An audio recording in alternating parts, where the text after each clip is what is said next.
we could probably stop right now because Ian's pretty much covered everything I have to say. So if you just want to leave it at that, I can step into the background, just listen to the questions. If not, we can proceed. Maybe I can add a little bit to what he's had to say. So, please proceed, Bill. what I want to do is two things, really. And the first is to prick the fantasy bubble. Right now, most of the world is lunging forward on the idea that climate change is the problem confronting us. And I think Ian has already, Shappy has already put that to rest. But there's a lot more to it than that. So first of all, let's put climate change aside for a moment and recognize that the real problem is something else. And I want to do this to better equip all of us to engage in the policy discussions that lie ahead. First of all, climate change is important, but it's certainly not the existential threat. What we have to keep in mind is that renewable energy, and mostly right now, about 94% of the investment in the world in renewables is going into wind turbines and solar photovoltaics. It's not even the solution to climate change. And for one thing, it can't quantitatively replace fossil fuels. So we are going to have, in fact, we're already beginning to have a bit of an energy crisis if you've been following the news coming from Europe. In any event, almost all of these so-called renewables are both ecologically and socially damaging.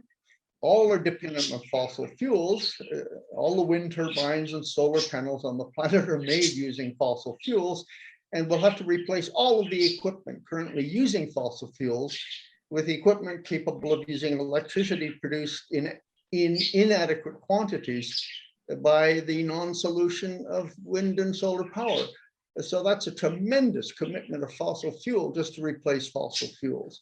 So they're not really renewable and merely replaceable. Wind turbines wear out after about 15 years and solar panels 25 to 30 years. So you have to start all over again within a short period of time. So the real problem, and Ian has emphasized this, and I won't belabor it, is overshoot. And what this means is that we are using the biological assets of the planet in excess of the regenerative capacity of ecosystems, and we're polluting in excess of the assimilation capacity of the natural environment.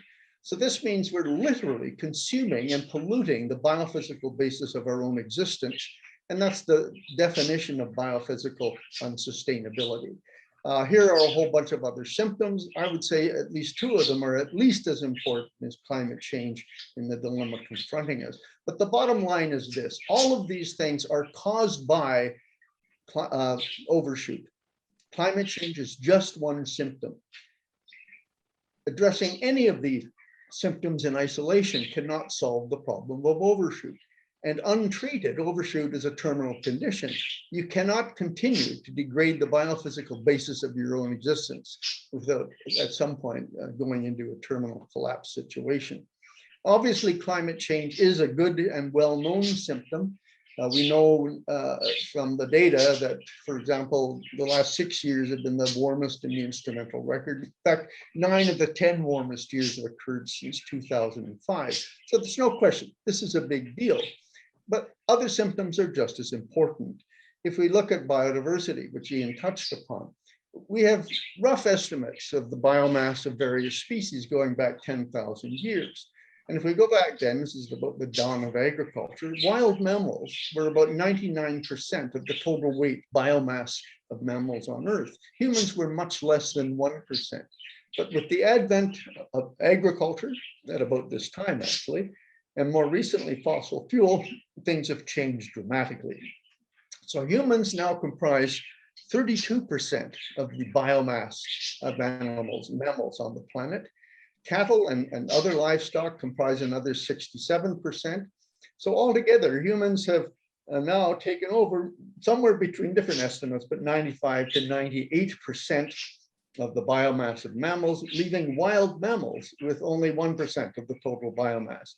So those great herds that we see in nature series on television are reduced to a tiny fraction of their former existence. They've literally been competitively displaced by human beings, because on a finite planet where all creatures are living on the constant throughput of a limited amount of solar energy, the more humans take, the less is available for everything else. So we've literally competitively displaced non-human wildlife from their ecosystem, from their ecological niches, and we're taking over their habitats and food supplies. And it's not just mammals. Wild bird populations are tumbling. Domestic poultry now constitutes 70% of the bird biomass on Earth. The average populations of monitored species of wild vertebrates have declined by 60% in just the last 50 years. And populations of invertebrates are also in free fall. Various estimates, very controversial, but nevertheless pretty evident. Now, we have to take very careful regard of this graph. This is simply a plot of human population growth over the last 10,000 years, the series, the sequence that I've looked at. And you can see that through most of this period, and in fact, we had extend the axis to the left by a couple of 100,000 years, human populations fluctuated in the vicinity of their local carrying capacities. Growth didn't occur. Growth is a relatively recent phenomenon, the result of, in the first place, agriculture, but most particularly with the access to abundant supplies of fossil fuels early in the 19th century. In fact, just about 200 years ago. Now, what fossil fuel did was relieve humans of all the negative feedback that kept us down. Every species, including human beings, are capable of exponential growth. But normally in ecosystems, there are factors that maintain populations within the carrying capacity of their ecosystem. Food shortages, overcrowding, competition, predation, and so on and so forth. But with fossil fuel, we in effect eliminated the shortages of energy, resources, food, and so on, so that for the first time in our entire evolutionary history, just 200 years ago, we were freed and were able to express our full potential as a biological species for exponential growth. So we've seen for 200 years a phenomenon, 10 generations of people out of thousands who take growth to be normal, or at least this type of growth to be normal. But we have to keep in mind that what you're observing here is the single most abnormal period in the history of our species. And it's almost entirely the result of our abundant use of fossil fuel. This just nails that point home. We can see a 6 times increase in population, a 9-fold increase in energy use per capita, and a 55-fold increase in energy use in total, 1850 through 2010. Exponential growth is really interesting. Humans don't generally understand it. But look at this curve. This is the real curve for oil and gas coal use in the last, half century or more. 50% of all the fossil fuels ever consumed on planet Earth have been consumed since 1991. So roughly 30 years. Do you see what I'm saying? In the last doubling of the human enterprise, we've used half of the energy ever used by human beings, fossil energy. I happen to have been born in 1943. So 90% of all the fossil fuel ever used has been used in my lifetime. No other generation of human beings can make a statement like that. That's how incredibly unique this period is, and we take it to be for granted. It's an absolutely astonishing oversight that we don't teach our children a little bit more about the growth phenomenon under exponential terms. So the consumption of just about everything else has also exploded. We needn't belabor the point. The point is that all of this has led to this state of overshoot. We were among the first to quantify it with our ecological footprint analysis. What we're able to show is that on Earth, planet Earth today, these data are from 2017, I think now, the global availability of what we call biocapacity, just the total amount of productive ecosystems on land and water. So grazing land, forest lands, agricultural lands, fishing grounds, and so on and so forth, is about 12.1 billion hectares. That's all there is on the planet. And yet in that same year, 2007 or 2017, humans were using the Earth as if it were 20.9 billion hectares. So the difference is overshoot. and it's a factor of 73%. How is this possible that we can use the Earth as if it were 23 or 73% larger than it is? And the answer is that we're drawing down natural capital assets that took millennia to accumulate in the ecosphere. So the massive forests, the huge accumulation of rich soils, of fish stocks, and so on and so forth, that took hundreds, and in some cases even millennia to accumulate, are being now depleted thousands of times faster than they can regenerate in nature. So we can do this until we're flat out, of course, of any resources, but that will be just a few more years. Everyone on Earth is currently now competing with everyone else for a shrinking biocapacity.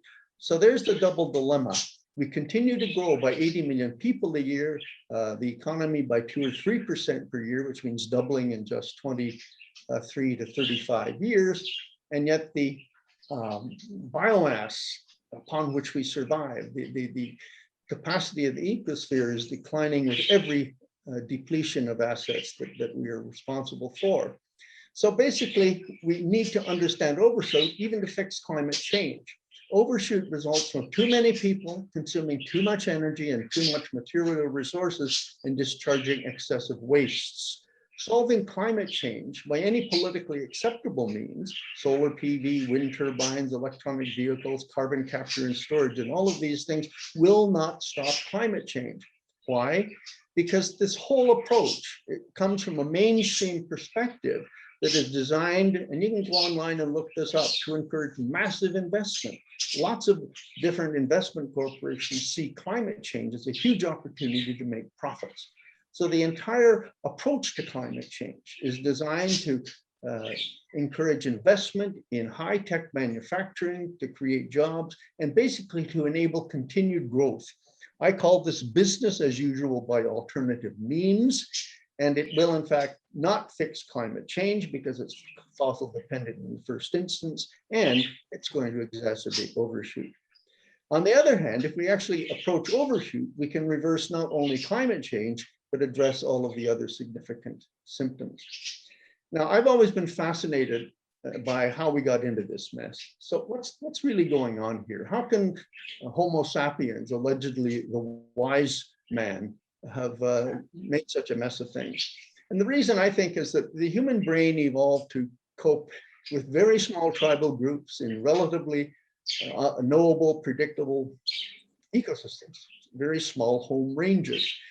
So there was no need to think much beyond that. And we naturally tend to think in rather simplistic, linear reductionist ways, simple cause-effect relationships. And that was adequate for the 250,000 years of human evolutionary history until very recently. Modern techno-industrial humans have created a world of mind-boggling, multiple overlapping, global scale, rapidly changing, non-linear systems that make up the complex modern human world system. But our brains are not neurocognitively equipped to understand, let alone control any of that.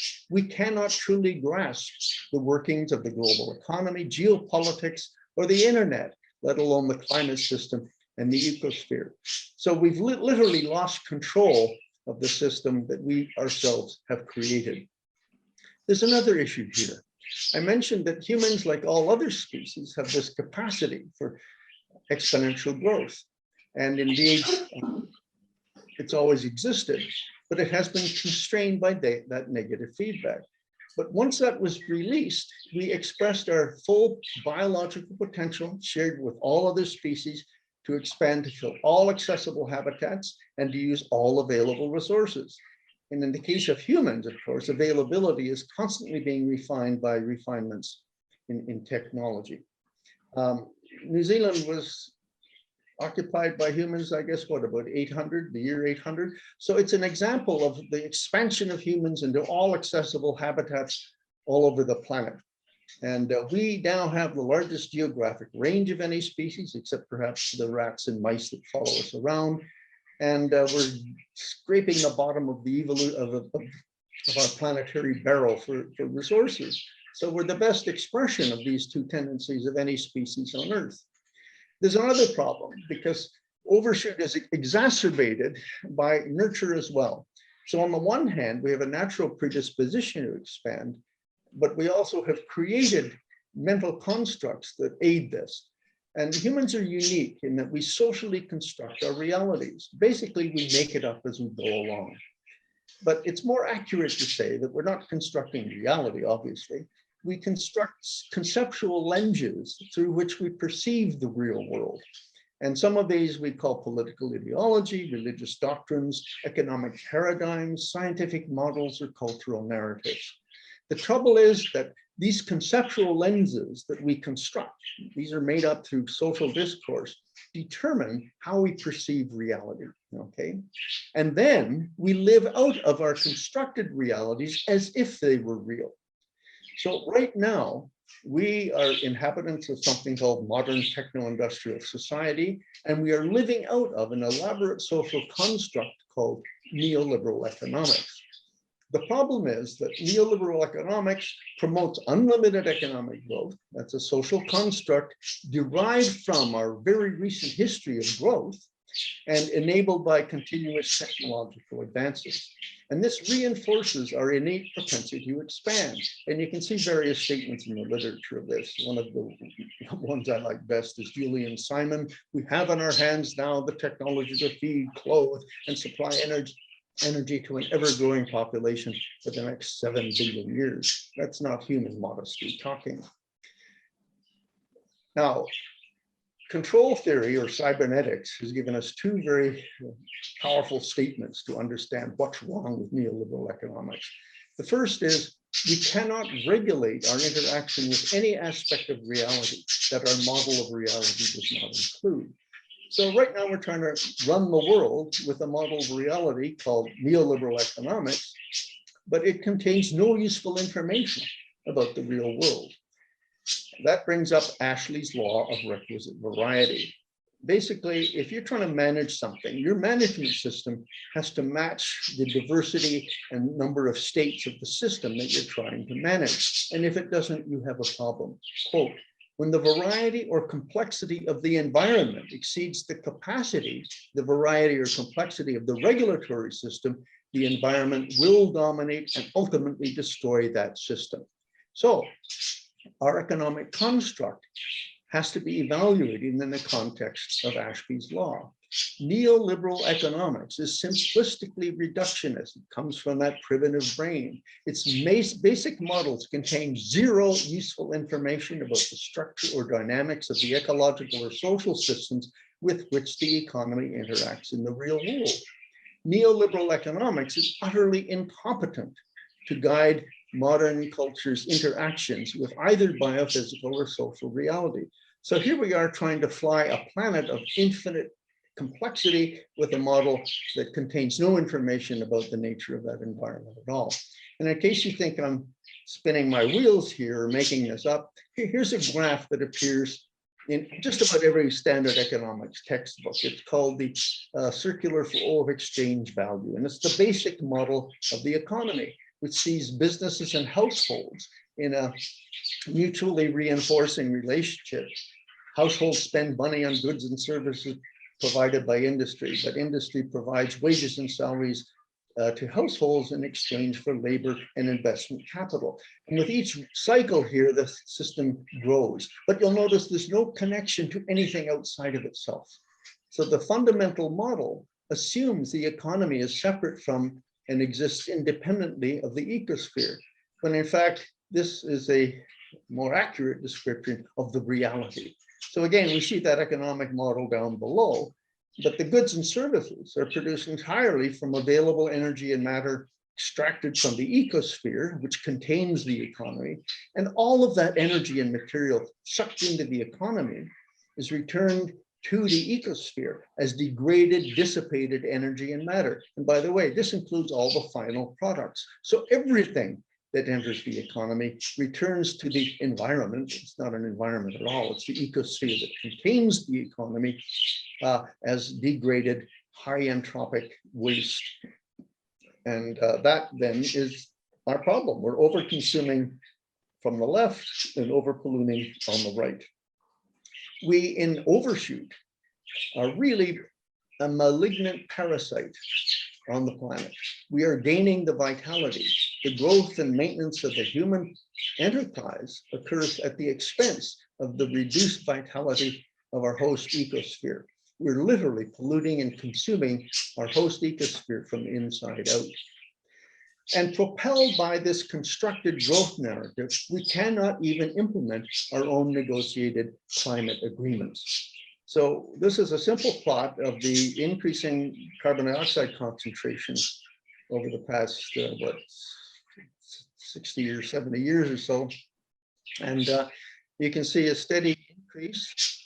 All was going up, and we've marked on here the major climate agreements that we've reached. I've also put in the limits to growth volume, the world scientists warning to humanity back in 1992. We're heading now to Glasgow in 2021, when the carbon dioxide has now reached 417 parts per million, which is almost 50% above pre-industrial levels.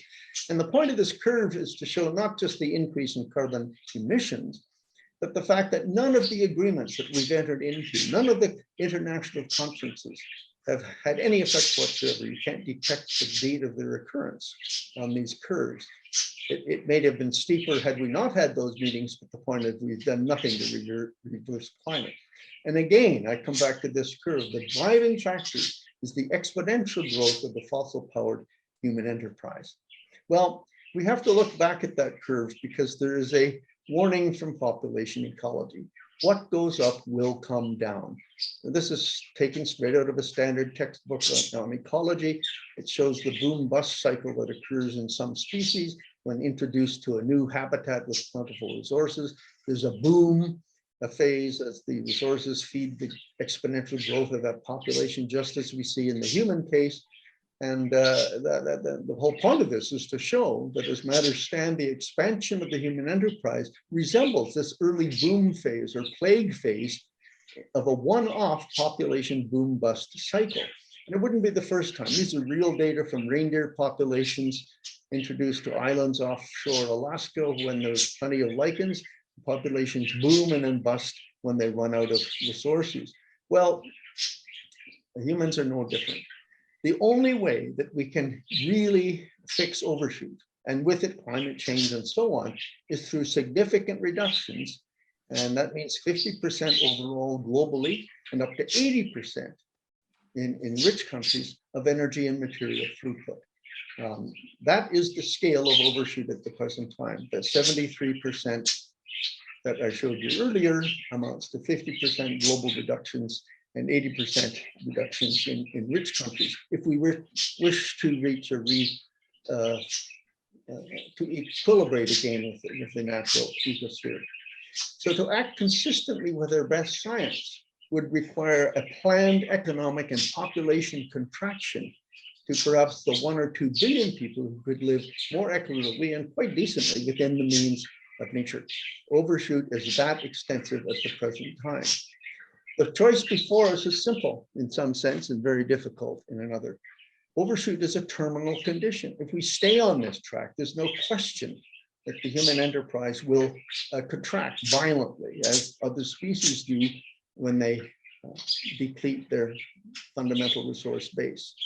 But we apparently are an intelligent, plan-capable species, and we can therefore theoretically choose between business as usual, which means risking a chaotic implosion imposed by nature, followed by geopolitical turmoil and resource wars, or we can decide that we can avoid all of that by a well-planned, orderly, cooperative descent toward a socially just sustainability.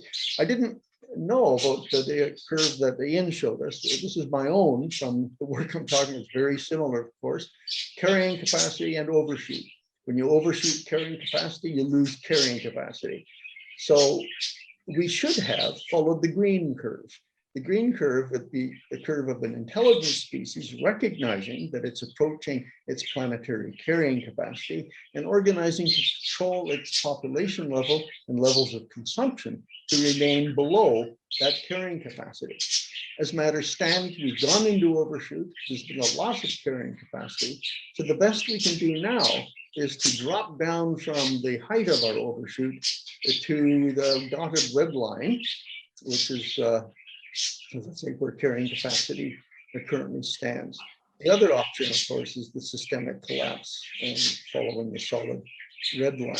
Well, the record so far, because human beings are natural discounters, place much more importance on the present day than future days, on our friends and relatives than on unknown strangers far away, and so on. So far, we've chosen that first option, business as usual, but alternative means. It's a way using new technologies to save the economy and maintain the growth ethic. But this is delusional on the planet in which we live. Part of the problem is that we live in an age of unreason, science denial, and magical thinking. We've entered the endarkenment as opposed to the enlightenment. There are literally hundreds of websites dedicated to denying everything we've talked about in this meeting and to deluding people into thinking all is well. And again, since we socially construct our lives, we much prefer the reassuring lie to the inconvenient truth that we've been addressing here today. So again, we are simple-brained. We choose simple, linear solutions, but they're dead wrong in a very complex world. So right now, wind turbines, solar photovoltaics, electric vehicles, smart cities, geoengineering, and so on are the favored solutions to our problem. Unfortunately, they will lead to continued overshoot and a greater fall than if we take things seriously. The complex solutions, but perhaps right in the circumstances, means reducing the eco footprint, lifestyle changes, degrowth leading to improved well-being, including social and economic security. So we need a new cultural narrative. We have to make up a new story by which we live, recognizing that the human economy is a fully contained, dependent subsystem of the non-growing ecosphere. Completely different concept from thinking of the economy as a totally separate and independent solution. The cult of growth, which simply means quantitative accretion or getting bigger through techno-efficiency, must be replaced with an emphasis on development, which means qualitative improvement and greater social equity. So what we're really aiming for here, if we were smart enough to recognize it globally, is a goal towards smaller, steady-state economies in which fewer people can thrive more equitably within the regenerative means of nature. Nature supports us. We can't destroy the basis of our own support. So some of the things that should be done are an immediate phase out of non-essential and frivolous uses of fossil fuel, including all private vehicles, and that means electronic vehicles as well. They're not that much better than gas-powered vehicles in the long run. ATVs, jet skis, leaf blowers, air transportation, and so on. We should allocate the remaining fossil fuel to essential uses, such as in agriculture and food processing. Our food supply is utterly dependent on fossil fuels. It will not be electrified. So what are we doing? Burning up our last fossil fuel budget to maintain automobiles on the road, for example. We need strong carbon taxes and depletion taxes and move toward full social cost pricing. Almost everything you buy in the market today externalizes much of the cost of production. And that's simply economically unsound. We need to relocalize essential manufacturing and food production, design fair income taxes and a minimum income strategy. We need to reorganize settlements into more self-reliant, steady-state, urban-centered bioregions, integrating into their local ecosystems. With the loss of fossil fuel, global trade and globalization will begin to break down. We're already beginning to see the problem with broken supply lines just as a result of the little blip caused by the COVID pandemic. We need to become more self-reliant on a local, certainly national level. We need to store the ecosystems and life support services that nature provides. We need to implement a global non-coercive population reduction plan. Now, none of that will fly today. It may be ecologically necessary, but what is ecologically and socially necessary for sustainability is not politically feasible. I'm told this all, that may be true, but it's not feasible. Unfortunately, the politically feasible is ecologically and socially ineffective, if not catastrophic. So assuming that present trends continue, the odds are quite good that humans will become the best informed extinct species on the planet. Thank you very much. Well, if that didn't shake us all up, let me ask a question while others are just composing their minds, if that's possible after this talk. I want to reflect what I think is going on in people when they listen to what you both have said. It's extremely disturbing. It shakes up one's construction of the world, and you have both referred to the fact that it does shake up how one sees the world, the lenses one uses to see the world. And I wonder if perhaps each of you might like to comment on how we can proceed to assimilate the material that you both have delivered to us, how we can step by step take that in and integrate it to revise our construction of the world, and what might be next steps for an organization like this climate forum to move ahead on the basis of the construction of reality that you both have presented to us. My goodness, your question, I suppose, the most important question facing all of us. And it would take a day to answer it, even from my limited knowledge of this. There are many, many forms of social learning moving forward. And we're all engaged right now in one of the most common, obviously. We've come together and we're attempting together to socially construct a new understanding of our reality. So that's the commonest thing that people do. And I want to play on this a little bit, because since it is a part of human nature, we just take it for granted. But you know very well, there are many, many different competing ideologies on this planet. So that there are many, many different social constructs from which different people are acting. And these are very powerful. Social constructs are more powerful than reality. I hope I've underscored that. So the extent to which your social construction or understanding is a good map of reality, the better things are going to turn out, okay? So let's go back 100,000 years to where this all began.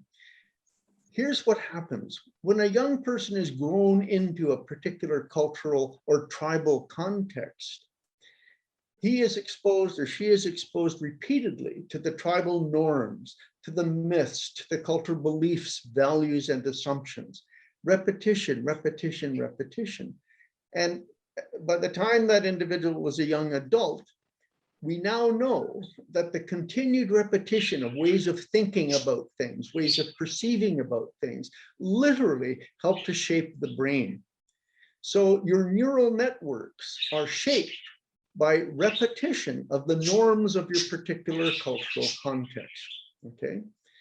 So this was highly adaptive. If you think about it, again, going back a few 100,000 years, or a couple of hundred, no, a couple 100,000, let's say, it was of great advantage for a young person growing up in a small tribal circumstance to acquire the sense of tribal normality, the beliefs, values, assumptions, and mythology of that tribe, because it gave you a sense of identity, a sense of belonging to the group, and contribute to the social cohesion of that small social group. So there's a huge advantage then to acquiring the beliefs, values, and assumptions of your group. But keep in mind that when we evolved that way, nothing much changed. You'd live your entire life and nothing changed in the course of even somebody who lived to be 90 years of age. It was the same environment when you died as it was when you were born, so that you acquired a sense of belonging to a circumstance that was unchanging. Everything has changed today. So we still have that tendency to culturally acquire the beliefs, values, and assumptions of our society, but things are changing so rapidly that the things that you learn as a youth are completely irrelevant, outdated, defunct by the time you've reached adulthood. And yet we can't change. So what happens? We go into a state of denial. Okay. Everybody's familiar with climate denialists. Everybody's familiar with people who are, well, vaccine denialists. So what we wind up with is a situation in which the pre-assembled brain circuitry becomes a barrier to new information, to contrary information. In fact, we know that once our circuitry has been established, we tend to seek out people who think the same way we do. We think out circumstances that reinforce these pre-existing neural structures, and we deny, forget, or simply ignore contrary information. So that's the situation we're in today. It's just been the last few decades in which we've seen this massive change in climate, massive change in the environment. And yet we're living from a socially constructed reality that insists that growth is normal, that human ingenuity can overcome any obstacle, that there's no reason whatsoever to suppress our human ambitions. And that's precisely the wrong attitude to have when the world is evolving at such a rapid pace around us. So my first point here really is a long way of getting to it, I realize that, is that it's very difficult through the social learning exercises we're doing now to overcome the pre-established visions of the world that we've acquired by growing up in a particular culture. Yet we have to do it. And we do it through repetition, repetition, repetition, because we need to create new neural circuits, particularly among the youth. We should be teaching the kinds of things that Chappie and I have been talking about here from grade school forward, so that the next generation, if there is one, evolves with an attitude toward the world that is compatible with the reality in which we find ourselves. Okay, so education is exceedingly important. Unfortunately, it takes a very long period of time. Now, somebody mentioned that we've got to think from the ground up. So unfortunately, if we look historically at things, when have the major shifts taken place? It's because some group in society has been disadvantaged or becomes enlightened and literally takes to the streets. Right now, most of our politicians are the captive of the corporate sector. We see there's just been in the last week, the release, I think it was on the BBC, of evidence that thousands of lobbying efforts have gone forward to the COP meetings to get them to tone down the message. Okay, so the corporate sector, the major advisors to government that are going into those meetings are already being assailed with information telling them that climate change isn't that big a deal. We've got to maintain economic growth and the labor markets and all of these sorts of things. So we have this huge effort afoot to defeat the whole enterprise of even COPE, which is a tiny fraction of the overall problem. Now, that's corporate lobbying from above. Politicians pay enormous attention to this because those folks sponsor their electoral campaigns and so on. The moneyed elites are the people running the global society today using the model of neoliberal economics. That's a simple reality. Everybody knows, and somebody mentioned at the outset, that we see within most countries, including New Zealand, a widening gap between rich and poor. So the wealthy are getting richer, the poor are stagnant or getting poorer, and we're seeing this incredible divide occurring. And at some point, it becomes impossible to maintain any kind of normal political discourse because the tribal understanding has broken down. There's no longer any unity of understanding about the nature of the situation, and people will take to the streets. And I'm not advocating revolution, but I am saying that social insurrection is the most rapid way to get major change occurring, because at some point the political process has to recognize that these people vote, and there's more of them than the corporate donors who are keeping the whole system together. So yes, we need to educate ourselves. We need to repeat these arguments. We need to engage politically as often and as rigorously as we possibly can. And Chappie mentioned the letters they've sent to the Prime Minister and so on. This must continue. And at some point, you may reach a tipping point where it becomes obvious that we need to move in this kind of new direction. That's all I can say, because social change takes a lot of work, because we get stuck in our constructed ways of thinking, and it's very difficult to develop a novel and new way of doing it. Just think how long it takes for something like the civil rights movement or the gay liberation movement or women's movements to take root. Decades of labor on the part of advocates before it becomes, well, of course, obviously women deserve the vote, but it took, several hundred years to get to the point where people thought, well, obviously. Well, so we've got to get to the point where obviously we have to live within nature. Obviously, we can't keep consuming like this. Obviously, this income gap is completely egregious. We need to share more of the limited wealth of the planet, because we're growing more people and we're destroying the wealth. So if we're going to survive at all, it's got to be an entirely different mode of understanding than the one we've got now. That was a very helpful answer. Thank you, Bill. Let me turn now to everyone else, and Ollie and Julie and Peter and Puna. Okay, Ollie first. Thank you, Bill, for a fantastic presentation. Can you hear? Can you hear, Bill? You hear me? Okay. I can hear. Thank you. Yes. Absolutely wonderful. It's like a bucket of cold water at the face. It's just the best thing I've heard. And I thank you for two reasons. Firstly, that I'm not alone, and secondly, I'm not mad. I'm a Wikipedia-listed climate activist. I fully agree with civil unrest and trying to change people's attitudes.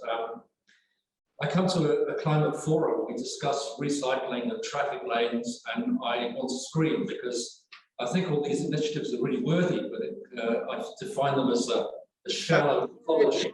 I can't hear you now. It's all garbled again for some reason. Okay. Come closer to the speakers up there.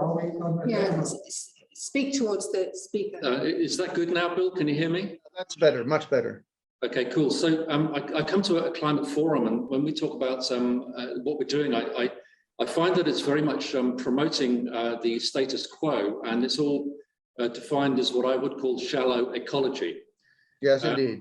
I see this is like an anthropocentric attitude to nature, which serves to promote ongoing capitalism. And capitalism is the means by which the industrialized nations destroy the biosphere, demanding endless growth on a finite planet.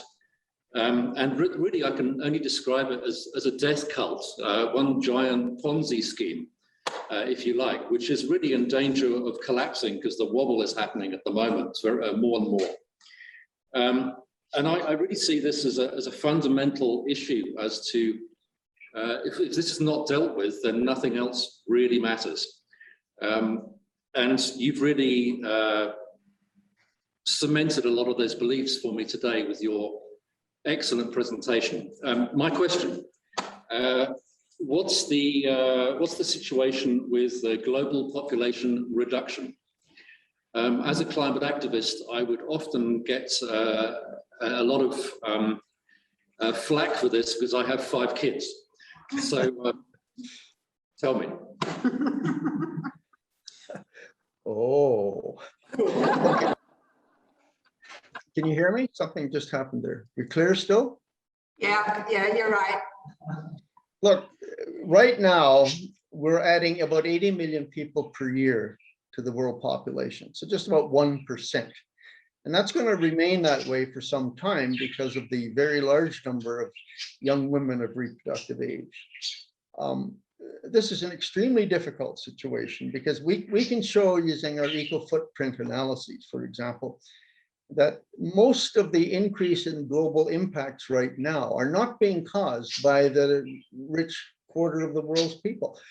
Look, this is very tricky for me to get into this without misleading people. There's no question that the richest quarter of the world's population, and I include in that number everybody in the room, including myself, we have responsibility for 80–90% of the damage that has been caused to date. But there is an upper limit to the amount of stuff you can consume. So the footprint of people at the high end of the global income spectrum has stagnated. but it's growing rapidly in the middle income group and in those middle income countries, especially that have high population growth rates. So it's fair to say right now that the major driver of the growing human footprint is a combination of increased population and higher incomes, which results in ever more consumption in the global middle income group. Now, I'm often pilloried for raising this because it implies that I'm saying those people can't grow because I have a right to remain in my particular position. That's not what I'm saying. Here's what I'm saying, and listen very carefully. If you want to be sustainable on this finite planet, which already has a shrinking biocapacity, the only way that can occur is for the world's poor to remain poor. You hear what I'm saying? The only way it can happen is for the world's poor to remain poor. Because if everybody on this planet now, and we won't even count the additional 2.5 billion people expected by the end of the earth, if everyone lived the way we do in New Zealand, for example, we need 3 additional planet Earths. If everyone lived the way we do in North America, that goes up to 5. We don't have 5 additional planet Earths, or even 3, or even 1. We have 1 planet.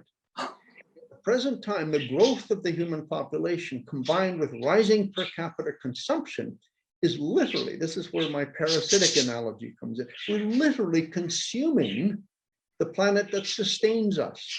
That's what biodiversity loss means. That's what fisheries collapse is all about. That's what the destruction of, we destroyed about 1/3 at one point arable soils on Earth. Climate change itself is a waste management problem, because the other side of consumption is that all of the stuff we consume, all the energy and material emerges as waste at the other end, and climate change is being driven by carbon dioxide emissions, which is the single largest waste product by weight of industrial countries. So we've simply got to face reality that if we are going to remain in any kind of stable state on Earth, we need to control population, we need to reduce consumption, we need to do both, and we need to share more equitably the productivity of the planet in order to maintain any degree of moral superiority, not to mention geopolitical stability. That's the reality we're facing.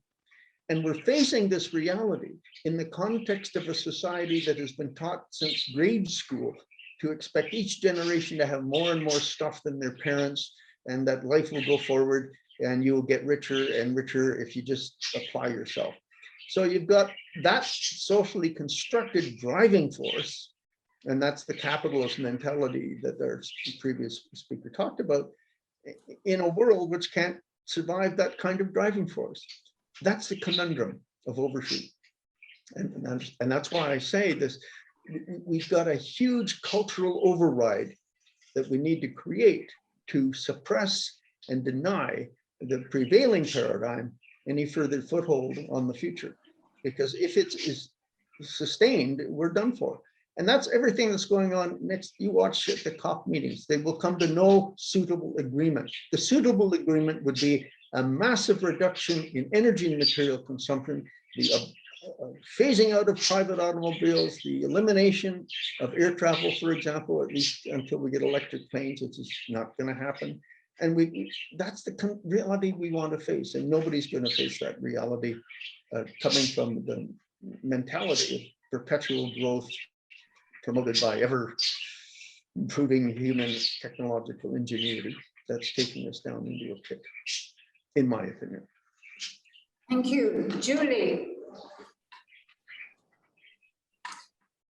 Kia ora, Bill. Thanks for your presentation.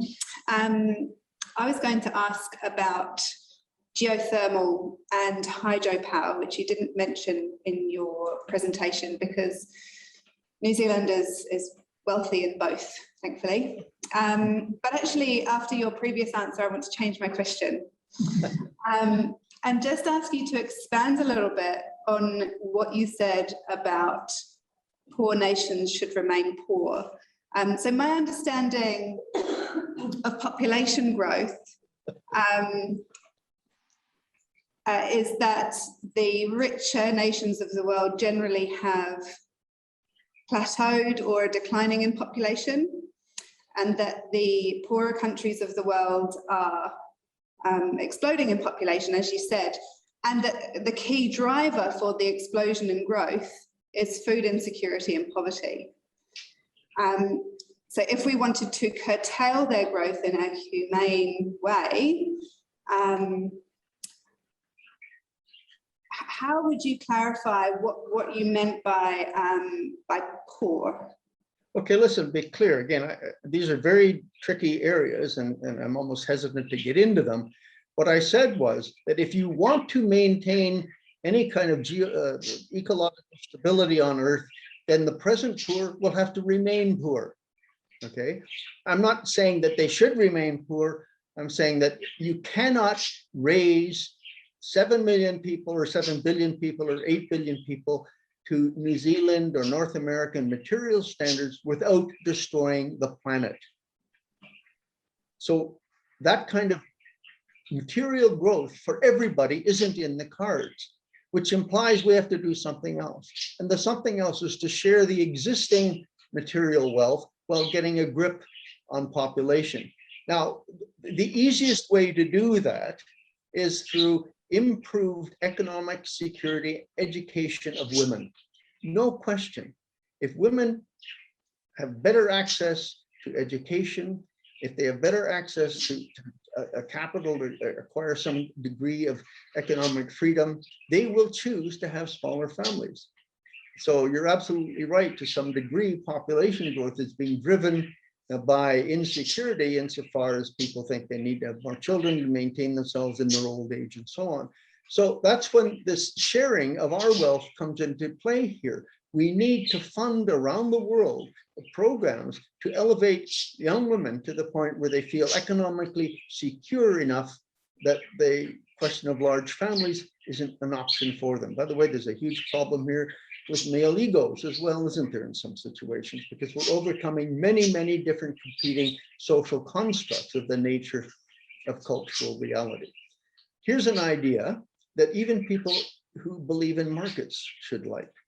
It's been proposed, it's been out there for, I don't know, 50 years or so. Kenneth Boulding proposed this, a famous economist, Herman Daly, another ecological economist like me, suggested that, look, the easiest way to do this is to recognize that if each family had one child, then over a period of just a couple of generations, we'd have a remarkable decline in population. So what we could do, just listen very carefully to this, is to allocate every newlywed couple the right to have a child. But this is a tradable right, so that I, who have no children, could take my right, or my partner and I could take our right and put it in the marketplace. So that if you want 2 children or 3, you can buy the permits from other people. So a previous speaker said they had 5 children. All he has to do is buy 5 permits from people who don't want to have any children, and you're quite free to have your 5 without putting any additional weight on the planet, because other people don't choose to have any children. So you have a marketplace for childbearing rights. And this way enables people who want more children to have as many as they like, if they can afford it, of course. And those who don't want any children are free to sell their permits or not. If you really wanted to reduce the population, you wouldn't have any children and you wouldn't sell your permit. But the point is, you can establish a market for the right to have children, which would be fair, equitable, and put nobody in an invidious position. One example, that combined with what I said earlier, economic opportunity, education for women, combined with free access to available birth control methods, would have a remarkable effect over the next couple of decades. It's absolutely essential that we do this if we're going to come to grips with the population problem. And yet there's enormous resistance because of the social constructs of the Catholic Church, for example, because of the social constructs of different cultures where male pride is involved in numbers of children. Many, many other barriers to a sensible population policy here, even as the world becomes increasingly overpopulated. So it's a solvable problem, but if we don't have the cultural means to solve it, we won't. That's what I meant. And then we have a real problem because we wreck the planet. Thank you. Peter Lawless. Sure, Bill, thank you. yeah, like Julie, my questions keep changing because you're covering such a lot of good ground. But I did use your methodology here in Nelson and Tasman in writing the biodiversity strategy for Nelson. And just thinking about the numbers you have now, I think you're a little optimistic about how many people the planet can support. And we don't need to go into that. But basically around here, you know, on your system, we're using around 7 to 8 hectares per person to support ourselves. And it would seem to me the implication of what you're saying is to be globally responsible, we should all be using around about 1 hectare.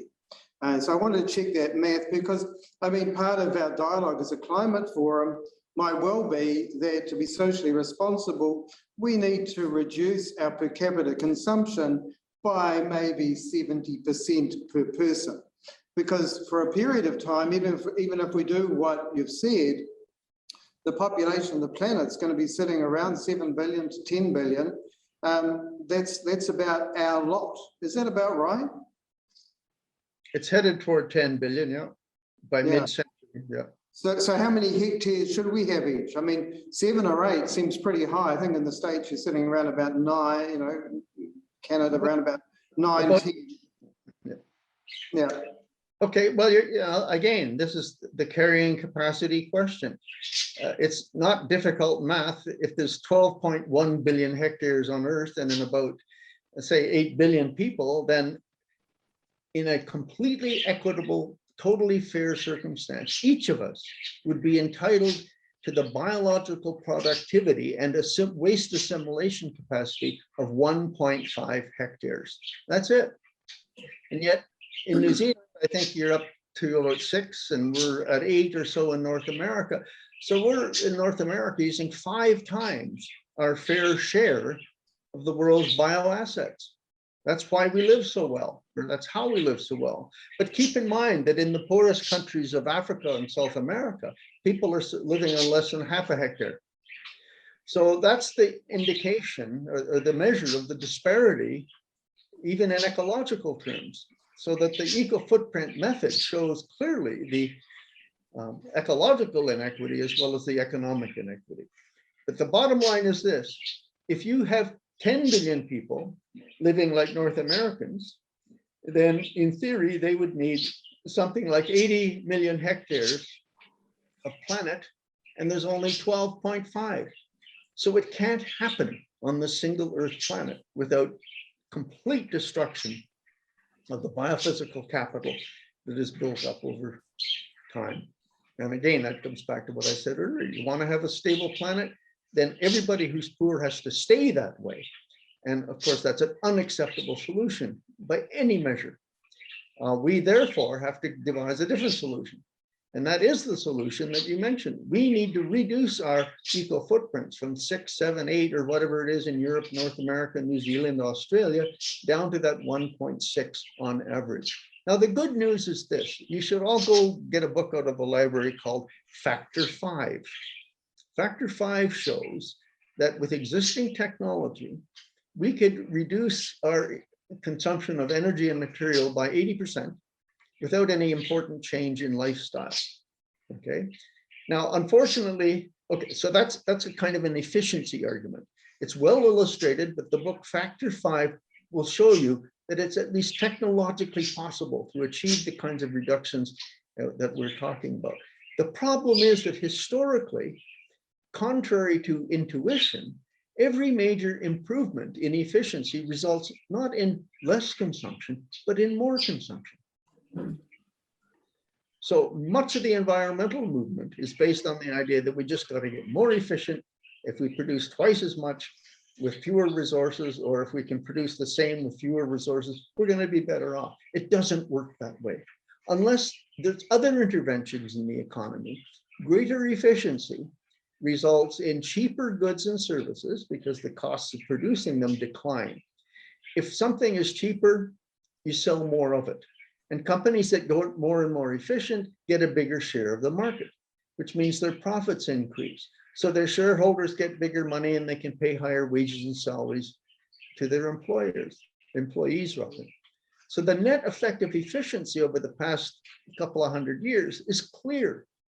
the cheaper goods and services become, the wealthier companies are that take advantage of it. So you wind up with a situation in which there are cheaper and cheaper goods and services, but people have more and more money to spend on them, so consumption increases rapidly. Efficiency alone solves no problem. Now, there's ways around this that involve the tax system and how we price things. But so far, no politician has been willing to go there because people demand the right to have the cheapest possible everything. And so it's become, again, our custom to, the term is, externalize the costs of production onto the environment or other people who can't afford to fight that. So, 3 basic points. We can solve these problems theoretically, but we won't do it until we're willing to bite the bullet in the basic message that Ian and I were talking about. We are in overshoot. If we stay in overshoot, it's fatal. Society will collapse, the population will implode. It will do so chaotically unless we decide as a so-called Homo sapiens to do this in a rational way, taking full advantage of our technologies, taking full advantage of the knowledge we have about the nature of our reality, and taking full advantage of the need to change dramatically our lifestyles so that they are compatible across the board with a limited and indeed shrinking ecosphere. We're doing none of that. This year, consumption is up again. Fossil fuel consumption is up, emissions are up as we're rebounding from the pandemic. So we're really not on board at all with this in any major country. Thank you, Bill. Apologies to those who had questions. Sorry, well, let me check with people, and including Bill. There's a suggestion that we keep going for some more minutes, which will mean we'll end the forum a little later than 1. Can I have some indication of whether you would like to do that or whether you'd like us to keep on the timetable? If you want to keep going, put your hands up. Oh my goodness, okay. Bill, are you able to keep going for, say, 10 more minutes? Yeah, I have 12 minutes. 12 minutes, okay, that's fantastic. Let's use them. All right, I don't know who's next, but I do know you had your hand up. Well, thank you, Bill. That was a remarkable presentation, and I agree with pretty much everything. I agree with pretty much everything that you said there. But I'm going to stick my neck out. I'd like to change your holistic paradigm at the end. I'd like you to look at an alternative paradigm. And the main reason I'm doing this is because here we've got a whole lot of people who are concerned about the climate. And I'm just concerned that after they've heard your talk, they'll all go out and play golf and not be bothered anymore. I agree with you that the planet is an overshoot and climate is a very small part of that. But climate change, I think, is much more important than what you say, because all the other things have been around the planet for a long time. Climate change has only come up really recently, and people have changed. People, when I first started doing this, were climate deniers. Now they're climate delayers. And when you look at that plot of the effect of the different meetings on climate change, that's because the politicians haven't had the people behind them. If the people were behind them, then the politicians wouldn't make those choices. And what I see is that climate change is an incredible lever. It's an incredible tool to bring about some of the other changes. If we can knock some of the capitalists, the oil producing companies off their pedestal, we're making some definite progress. So I believe that we should all stay together, work on climate change, and use climate change to get to a beginning point so that some of the other cards on the table will collapse. And that's pretty much all I wanted to say. Well, thank you for that. I think that's a very useful contribution, but let me perhaps explore it a little bit. Two things. First of all, you're absolutely right. Climate change is an enormously important problem. I wasn't for a moment saying that it wasn't. I was saying that it's a symptom of a much bigger problem. And the problem is that by isolating each of these issues into its own little box, we focus on it in ways that don't solve the bigger problem. And in fact, won't even solve the smaller problem because you haven't solved the bigger problem. So again, look at the meetings that take place, and that curve shows the story here. They are dominated by people who advocate for the solutions to climate change being massive capital investment in wind power, solar power, electric vehicles, electric everything.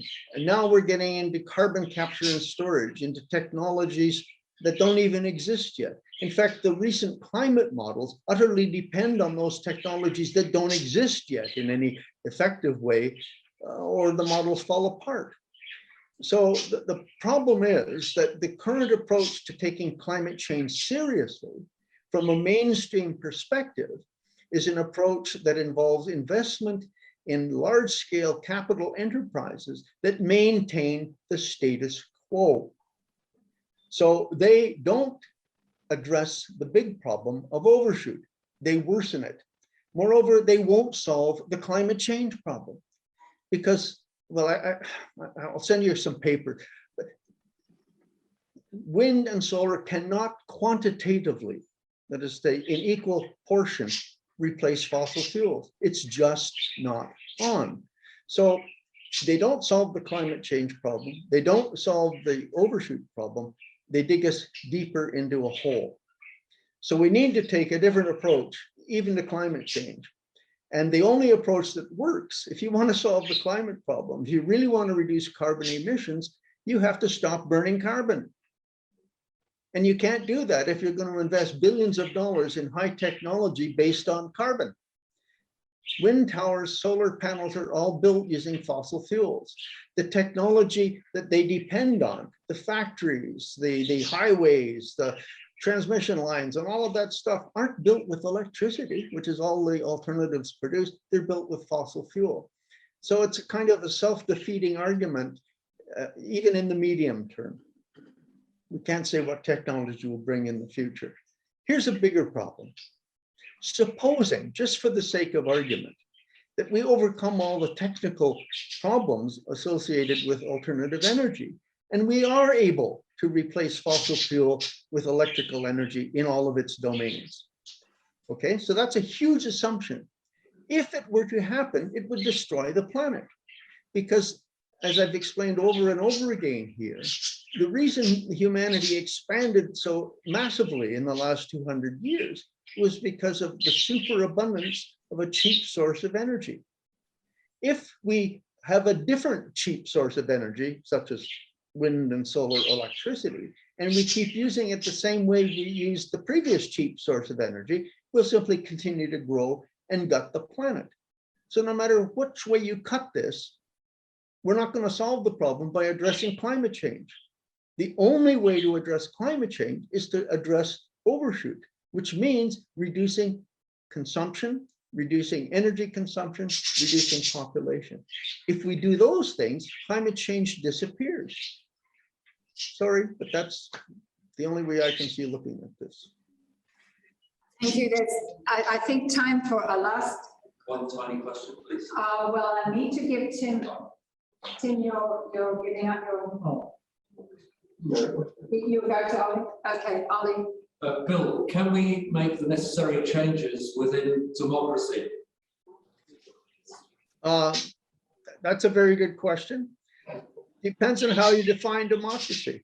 I think if 1 million people walked in the streets in Christchurch and other cities in New Zealand in the next few days, yeah, you'd find government whistling a very different tune. But that's what it's going to take. There has to be evidence support that there's an enormous groundswell of people in democracies who are fed up with the current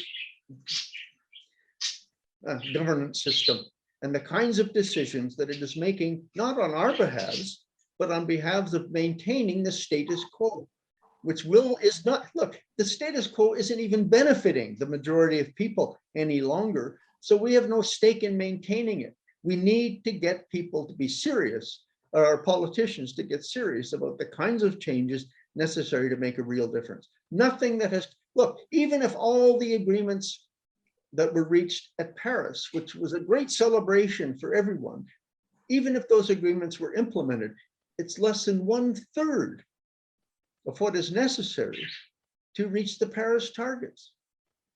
So our best agreements are inadequate and we don't achieve them anyway. That's the kind of people we are without the pressure, you know, to make people make the right decisions.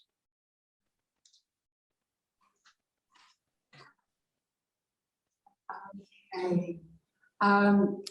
I think what remains is to thank you very much for shaking us up quite markedly, and to give us tons to assimilate, work through, think how that might change what we do and how we do it.